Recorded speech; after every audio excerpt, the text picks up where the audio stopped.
Suite et fin de la visite d'Emmanuel Macron au Burkina Faso. Avant de s'envoler pour Abidjan, le chef de l'État français est allé inaugurer ce matin la centrale solaire de Zartouli avec son homologue Roch-Marc Christian Kaboré.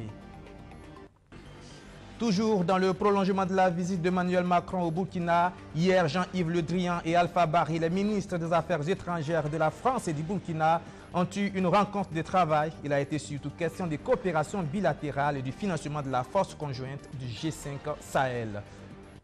Et puis, les enseignants abandonnent les craies et les stylos rouges. Ils étaient des milliers à déposer ces instruments symboliques de leur travail devant le ministère de l'Éducation nationale ce matin, au 3e jour de leur mouvement de grève de 96 heures, répondant à l'appel de la CNSE, la Coalition nationale des syndicats de l'éducation. Voilà pour le sommaire de ce journal. Bonsoir mesdames et messieurs, bienvenue à cette édition. Le Burkina Faso amorce son entrée dans la transition énergétique. C'est une centrale solaire d'une capacité de production de 33,7 MW crête, la plus puissante de l'Afrique de l'Ouest, qui a été inaugurée ce matin par Emmanuel Macron et Roch-Marc Christian Kaboré. La centrale photovoltaïque de Zartouli, à la sortie ouest de Ouagadougou, a été financée en partie par l'Agence française de développement à plus de 14 milliards de francs CFA. Rémi Lambert-Nébier. Une étendue de plaques solaires à perte de vue. Au nombre de 129 600, ces panneaux photovoltaïques forment la centrale solaire du Zartouli, d'une puissance de 33,7 MW crête. Installée sur une superficie de 60 hectares, cette centrale solaire est la première au Burkina, mais aussi la plus grande en Afrique de l'Ouest. La centrale solaire du Zartouli va contribuer à la réduction du taux de carbone de 26 000 tonnes par an. Elle produira un kilowattheure qui coûtera 3 fois moins cher que celui produit par nos centrales thermiques.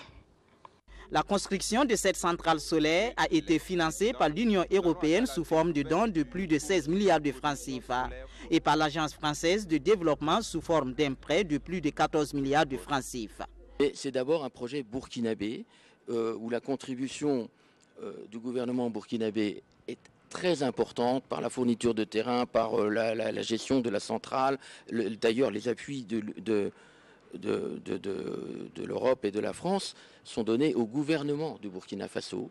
Et il y a toute une organisation avec la Sonabel qui va gérer la centrale, qui gère la centrale pour le bon fonctionnement de cette centrale. Donc, pour le président français qui a procédé avec son homologue burkinabé à l'inauguration de cette centrale solaire ce 29 novembre, cette infrastructure, au-delà d'améliorer les conditions de vie des populations, est la preuve que la transition énergétique est possible en Afrique. Et je ne suivrai jamais ceux qui considèrent qu'en quelque sorte, l'innovation climatique serait réservée à quelques pays et qu'il faudrait continuer à exploiter les énergies fossiles, les centrales thermiques. Vous démontrez ici exactement l'inverse.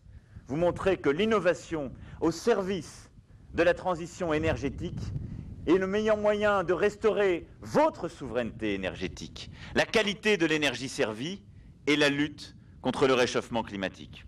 Pour Emmanuel Macron, l'inauguration de cette centrale solaire marque une étape de franchie dans un exemple de coopération nord-sud. Et au président du Faso de souligner déjà la prochaine étape. Je voudrais annoncer le lancement du plan solaire dénommé Yelen, qui signifie lumière, qui va permettre d'installer courant et de démarrer courant 2018 une autre centrale solaire de 40 MW à Ouagadougou, 10 MW au total dans 3 villes moyennes et 700 nouveaux villages à électrifier. En rappel, la convention de financement de la centrale solaire a été conclue en avril 2013. La pose du premier panneau photovoltaïque intervenu en juin 2016 et 17 mois après, la centrale solaire du Zartouli est fonctionnelle pour combler le déficit énergétique du Burkina et pour éclairer des agglomérations toujours dans l'obscurité. Après cette inauguration, le chef de l'État français s'est envolé pour Abidjan où il doit prendre part au sommet Union africaine-Union européenne. Mais nous restons dans le prolongement des activités de la délégation française venue au Burkina Faso. Hier, le chef de la diplomatie burkinabé Alpha Barry et son homologue français Jean-Yves Le Drian ont eu une réunion de travail au menu des discussions, surtout l'opérationnalisation de la force conjointe du G5 Sahel. Arsène Konditamde. Une poignée de main entre Alpha Barry et Jean-Yves Le Drian, les ministres des Affaires étrangères du Burkina Faso et de la France. Ensuite, direction le salon d'honneur pour les échanges. Cette rencontre qui se tient en marge de la visite du président français au Burkina Faso va durer une quarantaine de minutes. 40 minutes pendant lesquelles les deux ministres vont échanger autour de la question sécuritaire. L'opérationnalisation de la force du G5 Sahel peine à se mettre en place, mais sur le terrain, quelques batailles sont déjà gagnées. Il y a d'ailleurs eu une première opération, l'opération Obi, et qui a été, selon les informations que nous avons reçues, couronnée de succès. Et on attend que la force conjointe soit pleinement opérationnelle. L'opération Obi est un succès, mais pour engranger d'autres victoires de ce type, il faut des moyens, beaucoup de moyens. 315 millions d'euros sont encore nécessaires pour boucler le financement de la force conjointe. L'Arabie Saoudite promet apporter sa contribution. La bonne nouvelle est celle que nous avons reçue il y a juste 2 jours avec l'Arabie Saoudite qui annonce 100 millions de dollars. Et donc ça a été des discussions assez fructueuses. Dans les jours à venir, les États membres du G5 Sahel vont rencontrer les contributeurs de la force sahélienne à Bruxelles en Belgique. Mais avant, il faudra convaincre à Abidjan lors du sommet Union européenne-Union africaine d'autres donateurs à y participer. Et pour fermer la page, Emmanuel Macron, cette visite du président français hier dans une école primaire du quartier de la Padoie, dans la foulée de son discours prononcé un peu plus tôt à l'université Ouaga, un professeur Joseph Kizerbo. À l'école Lagem Taba, Emmanuel Macron a été accueilli par des élèves plutôt heureux de voir le président français. Ambiance avec Roméo Koeta.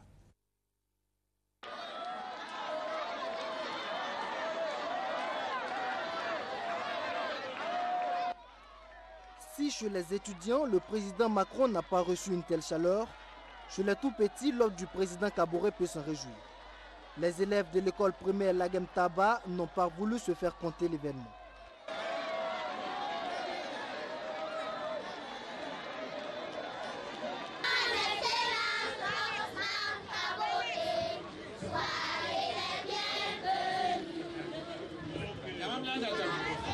Dans les salles de classe, le jeune président français brise les barrières, se muant même en instituteur pour la circonstance. Qu'est-ce que vous avez retenu de la leçon de morale de ce matin?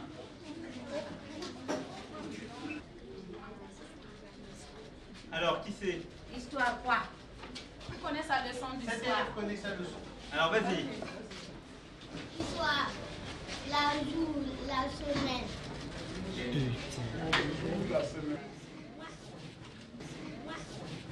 Vas-y. L'histoire, notre... Des lapsus, des réponses à peine audibles, les élèves sont peut-être intimidés par la présence de ce visiteur de marque. Mais cette école qui a ouvert ses portes en 1995 est particulière. Elle compte plus de filles que de garçons en son sein, soit 397 filles contre 318 garçons. C'est d'ailleurs ce qui a motivé l'intérêt du président français pour cet établissement scolaire. Dans son discours à l'université, l'hôte du président Kaboré a pris l'engagement de soutenir tout projet visant à donner une éducation de qualité à la jeune fille africaine. À ce propos, le locataire de l'Élysée s'est dit favorable à un jumelage de l'école primaire Lagem Taba avec une école française. Un engagement qui devrait être effectif dès la rentrée scolaire 2018-2019. L'occasion faisant le larron, cette visite du président français était le moment propice pour les élèves d'adresser leurs doléances les plus chères au président Roch-Marc Christian Kaboré. Il s'agit d'une cantine scolaire, d'une bibliothèque et d'une salle informatique. Vraiment, les mots me manquent. Nous, les enseignants et les élèves, nous sommes très, très émus. C'est un grand événement pour moi. Moi, particulièrement, on est rentré dans ma classe, échangé directement avec les élèves. Vraiment, j'étais très, très contente. Les mots me manquent pour m'exprimer. C'est un grand, grand événement pour moi. On est très contents et heureux de les recevoir dans notre école. Parce qu'il y a beaucoup d'écoles au Burkina Faso. Mais c'est notre école qu'ils ont choisi pour venir. Donc on est très contents. L'autre expression de leur satisfaction est ce cadeau symbolique que les élèves offrent aux deux chefs d'État pour marquer ce passage historique dans leur école.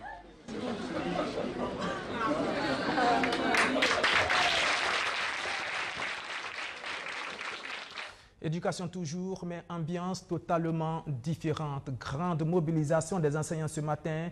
Ils étaient des milliers à arpenter la voie allant de la Bourse du Travail jusqu'au ministère de l'Éducation nationale où ils ont déposé craies et stylos rouges, geste symbolique initié par la CNSE, la Coalition nationale des enseignants de l'éducation, pour se faire entendre davantage au 3e jour de son mouvement de grève de 96 heures. Le récit de Natacha Ouedraogo. Craie et stylo rouge en main, une foule immense d'enseignants.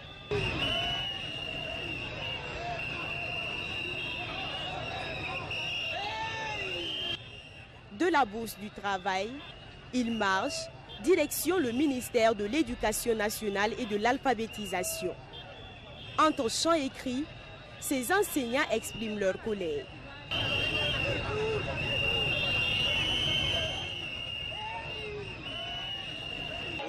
Nous avons un message symbolique, c'est juste un dépôt de craie et de bic rouge pour marquer notre mécontentement. Trop, c'est trop. Pourquoi le bic rouge et la craie rouge pour la plupart? Ah ben c'est le symbole.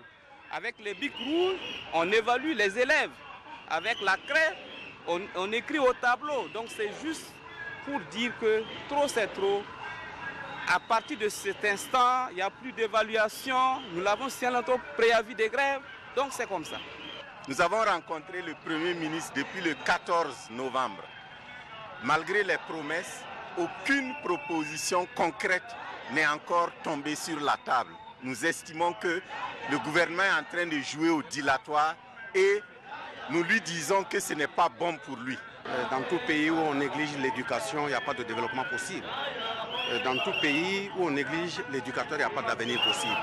Et de dire au gouvernement qu'il a intérêt à se réveiller rapidement de son sommeil et porter des solutions adéquates véritablement aux préoccupations qui sont posées. Après plusieurs minutes de marche, les manifestants arrivent au ministère. Pas un seul mot adressé au maître des lieux, juste l'acte de dépôt de craie et de stylo. Le symbole est fort. Là, je ne saurais rien dire, mais c'est avec le stylo que nous travaillons. Donc c'est pourquoi on l'a déposé, on a déposé également la craie pour manifester alors notre ras-le-bol vis-à-vis du mépris du gouvernement à notre endroit. On n'en peut plus. C'est tout ce qu'on a à dire au ministre. Les craies, pourquoi les craies et le stylo? Mais puisqu'ils ne veulent pas nous écouter, on va faire quoi de ça? On est allé leur remettre ça. L'acte symbolique posé, retour à la Bourse du Travail. Désormais, la solution de cette grogne est entre les mains du gouvernement. Donc, si d'ici là, le gouvernement ne nous fait pas des propositions concrètes, on envisagera d'autres actions. Les gens sont déterminés, engagés. Et s'il y a quelque chose, nous sommes organisés en coordination. Nous allons vous communiquer plus tard les détails. Arrivé à la Bourse du Travail, la coordination nationale des syndicats de l'éducation a fait une déclaration pour déplorer l'attaque perpétrée dans le Nord contre des enseignants, occasionnant un mort et 2 blessés. Elle exige de ce fait du gouvernement la sécurisation des travailleurs dans les régions en proie à des attaques terroristes. Voilà, même scène d'abandon de craies et de stylos rouges à Léo, ville située dans la province de la Sicile, où les enseignants ont également répondu à l'appel de la CNSE avec une particularité. Ils étaient soutenus par les élèves qui ont marché à leur côté. Sandrine Zougouri. Stylo rouge et craie en main, Léo n'est pas en reste. L'appel à la grève générale par la coordination nationale des syndicats de l'éducation est bien entendu dans cette ville du centre-ouest du Burkina Faso. 8 heures ce mercredi 29 novembre devant la maison des jeunes, des centaines d'élèves. Depuis une semaine, ils ne vont plus en classe et ils en ont marre. Ce matin, ils sont là pour soutenir leurs enseignants. Nous constatons que le système éducatif est bafoué. Bon, rien n'est bon. On a eu à gréver les jours antérieurs, mais malheureusement, il n'y a pas eu gain de cause. On ne peut pas comprendre qu'on parte à l'école, faire cours sans évaluation, ce n'est pas normal. Bon, raison pour laquelle nous sommes au dehors, pour revendiquer l'évaluation et soutenir les professeurs. Et puis l'éducation au Burkina, c'est 17%. Vous voulez qu'avec ces 17%-là, qu'on aille où? Même les paysans valent mieux que nous. Et puis ce qui me fait mal au Burkina, ce qui me donne en tout cas des nausées, ceux qui doivent sauver le pays, comme les présidents qui ont fait les bancs, c'est eux qui mettent le pays en retard. Solidarité entre l'élève et le maître. La marche s'engage, direction le Haut Commissariat.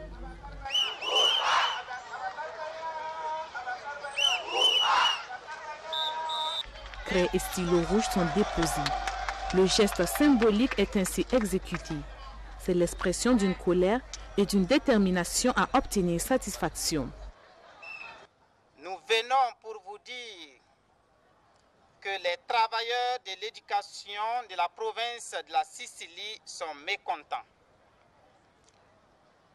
Le monde éducatif est mécontent dans la Sicile. Mécontent parce que le secteur de l'éducation est le laissé pour compte dans l'échiquier des professions de notre pays. Mécontent de la privatisation sauvage de l'éducation. Mécontent parce que les conditions de vie sont intenables.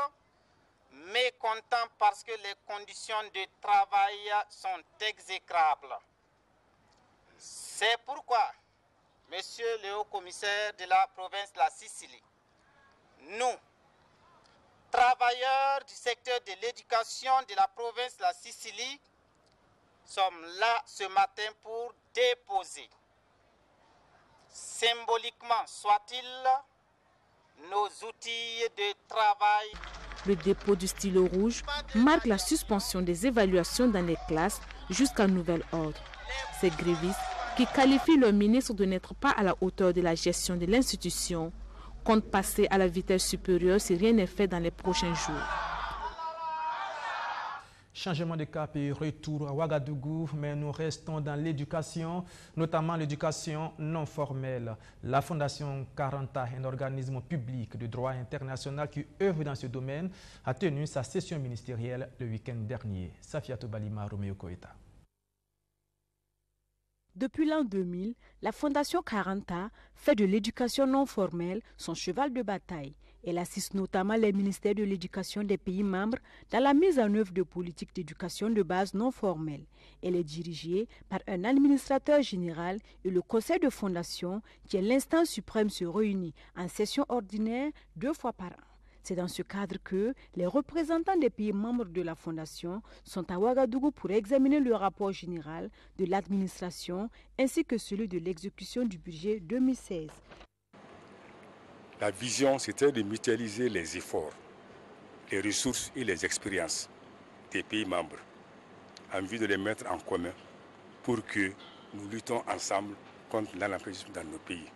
Pour que nous aidions nos femmes, nos sœurs et nos jeunes à avoir une éducation de qualité qui peut leur permettre de s'insérer dans la vie socio-professionnelle. Et la mission vraiment de la Fondation, c'est d'abord l'intégration des pays. La deuxième mission, si vous voulez, c'est la mobilisation des ressources pour la mise en œuvre de nos projets et programmes. Il faut former nos agents et nos acteurs qui sont employés dans l'éducation non formelle. Et finalement, notre grande mission, c'est d'appuyer nos pays. Malgré que la Fondation fonctionne essentiellement sur les cotisations des pays membres, 20% du budget ont été mobilisés en 3 ans. Mais les pays ne s'acquittent pas pleinement de leurs cotisations. L'organisme, c'est des contributions des différents pays. Et malheureusement, les pays ne s'acquittent pas à temps et ne s'acquittent pas tout du volume des ressources, alors que c'est justement ces ressources à la base qui constituent les moyens pour la Fondation de fonctionner. Et on a constaté qu'il y a des pays qui sont en retard. Donc c'est une interpellation pour que tous les pays s'acquittent et attendent de leur contribution pour permettre à l'institution de fonctionner. Annuellement, il y a un conseil qu'on appelle conseil de fondation. Et le Burkina a su la présidence. Donc le Burkina accueille les autres pays pour faire le point sur ce qui a été fait au cours de l'année 2016 et valider les manuels de procédure qui ont été élaborés et puis également regarder les programmes de 2017. La Fondation 40 constitue un organisme de droit public international. Elle a été créée en décembre 2000 à Dakar, au Sénégal. Ils sont 45 élèves composés de 42 agents itinéraires de santé et d'hygiène communautaire et 3 garçons et filles de salle qui viennent de prêter serment. Ils ont été formés à l'école de santé Yelba des Ignarés. Luc Pabelgem. 72 élèves composés d'infirmiers diplômés d'État, de sages-femmes, de magnéticiens d'État, d'agents itinérants de santé, des garçons et filles de salle. Ils constituent la première, la deuxième et la troisième promotion de la chaîne des écoles privées de santé Espoir de Dédougou, de Gawa et de Ouagadougou. Cette sortie de promotion groupée ce 25 novembre à Ouagadougou est l'occasion pour magnifier le travail abattu par les élèves et les enseignants. C'est la fierté, c'est la joie, vous voyez qu'on est en train de magnifier cette fête. Donc c'est la joie de voir ces étudiants admis au 100%, donc aux examens nationaux. Donc c'est de jubiler de joie, c'est de les accompagner, de les encourager et les faire comprendre que la lutte continue et que le plus dur reste à faire. Le plus dur reste à faire, c'est l'intégration. Et l'intégration, je pense que la formation qu'ils ont reçue leur permettront de pouvoir s'insérer dans ce tissu social-là. Monica Rinaldi, marraine de cette cérémonie, a encouragé ses filleuls à affronter avec courage les réalités et exigences du métier. Quand on est à l'école de santé, ça semble facile. Mais maintenant, quand on est affecté en brousse, on va loin, on va dans des conditions de vie difficiles, on sent vraiment, on se dit parfois on ne peut pas. Alors que c'est là qu'on voit qui est vraiment prêt et apte à exercer la profession. Donc je les encourage vraiment. Nous sommes dans la joie. Tout le monde d'ailleurs. Je vois que le fondateur est très joyeux, la coordinatrice, les élèves encore plus. Voilà, donc nous remercions tout le monde d'être là. Susceptible d'abréger la vie ou de provoquer la mort. Éthique professionnelle pour les soins de qualité, c'est le nom de baptême des 3 promotions de la chaîne des écoles de santé Espoir qui viennent de faire leur sortie de façon collective. Voilà, vous l'aurez remarqué, ils ne sont pas 45, mais plutôt 72 élèves. Et ils ne sont pas de l'école de santé de Yelba, mais plutôt de l'école de santé Espoir à Ouagadougou. Nous parlons de corruption à présent. Le RENLAC, le réseau national de lutte anti-corruption, organise bientôt la 12e édition de ces journées nationales de refus de la corruption. Ça sera du 1er au 20 décembre prochain. Plusieurs activités sont annoncées pour marquer le coup. Les détails avec Alice Kaboré. C'est un rendez-vous devenu incontournable dans la lutte contre la corruption au Burkina Faso. Les JNRC, les Journées nationales du refus de la corruption. La 12e édition, prévue du 1er au 20 décembre prochain, se tient dans un contexte de lutte plus accrue contre l'impunité. La 12e édition des Journées nationales du refus de la corruption coïncide avec le 20e anniversaire du RENLAC, le réseau national de lutte anticorruption. Au plan national, 3 ans après l'insurrection populaire et 2 ans après la résistance victorieuse au putsch de septembre 2015, la situation demeure caractérisée par de fortes et légitimes attentes en matière de gouvernance et de lutte contre l'impunité.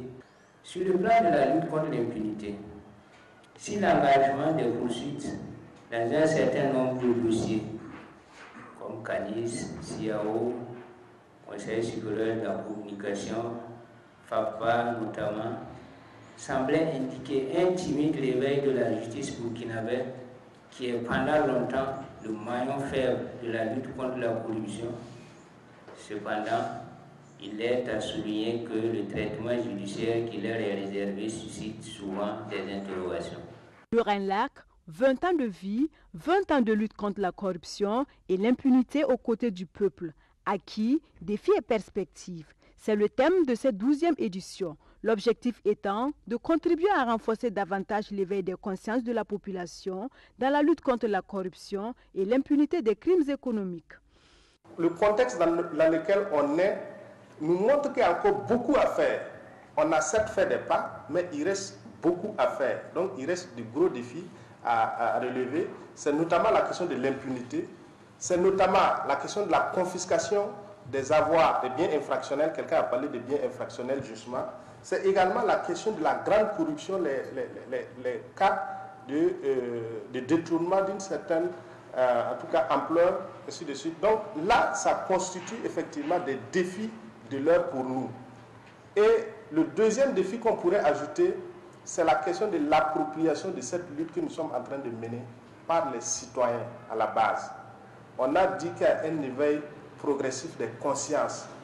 L'étape qui doit suivre, c'est que les citoyens qui ont pris conscience s'organisent davantage, exigent des comptes dans la gestion de la chose publique, engagent des luttes fermes dans les différentes localités afin d'instaurer en tout cas un climat de bonne gouvernance.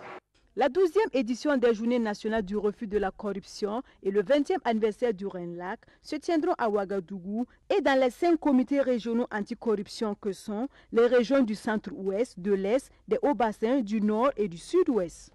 Sans transition, nous parlons de carburants alternatifs dans les avions.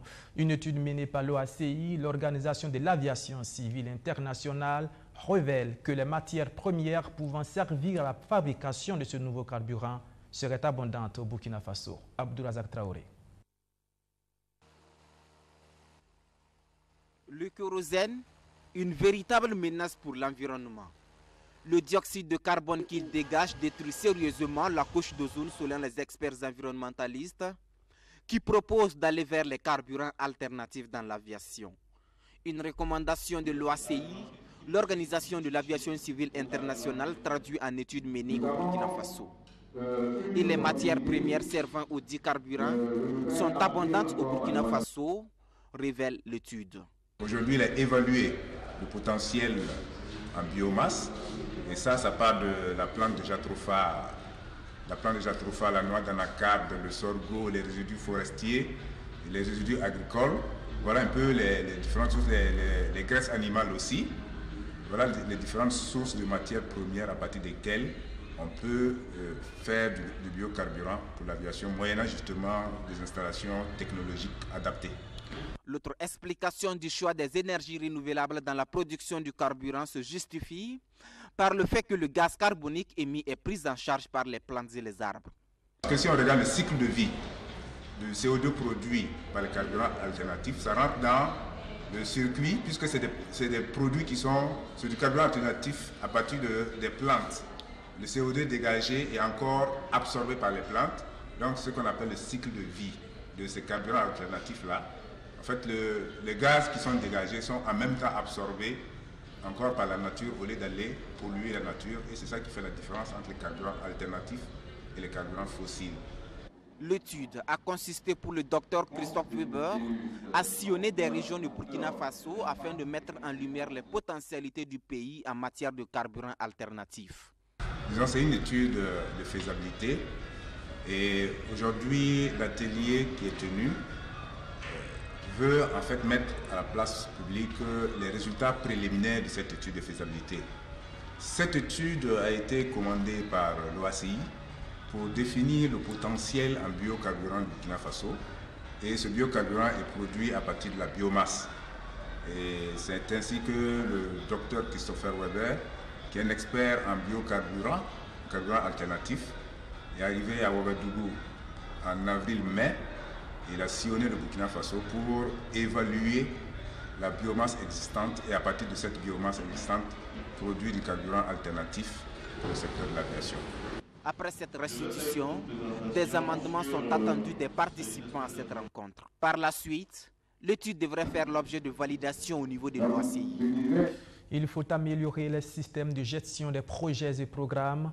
Voilà la recommandation faite au terme des 8e assises de l'Assemblée générale des projets et programmes de développement tenues le 23 novembre dernier. Sandrine Zougouri. Au terme des travaux des 8e assises de l'Assemblée générale des projets et programmes, le bilan de la mise en œuvre du plan national de développement économique et social PNDS a été jugé peu satisfaisant. Cela interpelle le gouvernement sur les défis énormes à relever et l'invite à améliorer son système actuel de gestion des projets et programmes. recommandations et les résolutions issues de la présente Assemblée que nous venons de formuler doivent bénéficier d'une attention particulière dans leur mise en œuvre. Le gouvernement, dis-je, mettra tout en œuvre afin que les projets soient exécutés de manière efficace. Le gouvernement a pris de nouveaux engagements pour améliorer la gouvernance des projets et programmes dans la perspective de meilleurs résultats et d'effets visibles du PNDS.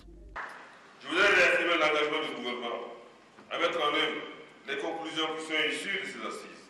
Et j'espère qu'à l'heure du bilan, à la prochaine Assemblée générale, chaque acteur aura déjà joué pleinement sa partition dans l'exécution des recommandations que nous venons d'adopter. Pour terminer, je tiens à féliciter le secrétariat technique pour son professionnalisme et sa capacité de synthèse et à réitérer mes remerciements à toutes et à tous, avec une mention particulière au DGEP qui n'a pas arrêté depuis ce matin de nous interpeller sur les différents points. Pour terminer, Paul Kabatiba a félicité tous les acteurs pour les efforts inlassables qu'ils déploient au quotidien pour l'atteinte des objectifs qui leur sont assignés. Voilà, c'est la fin de ce journal. Merci de l'avoir suivi et à demain pour notre session de l'information.